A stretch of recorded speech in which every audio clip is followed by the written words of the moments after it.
Cuk, sumpah rano uang ya Allah. Cuk. Mal, Iqmal. Cuk, bonekanya gerak dhewe, Cuk, ya Allah. Seorang pria merekam sebuah boneka yang ada di kamar kosnya tiba-tiba bergerak sendiri.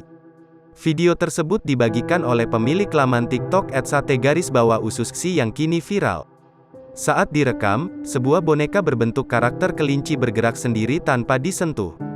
Suara pria tersebut pun gemetar seakan ketakutan saat melihat boneka yang ada di depannya bergerak berguling-guling hingga jatuh dari kasur. Sontak pria penghuni kamar kos itu langsung kabur lantaran ketakutan.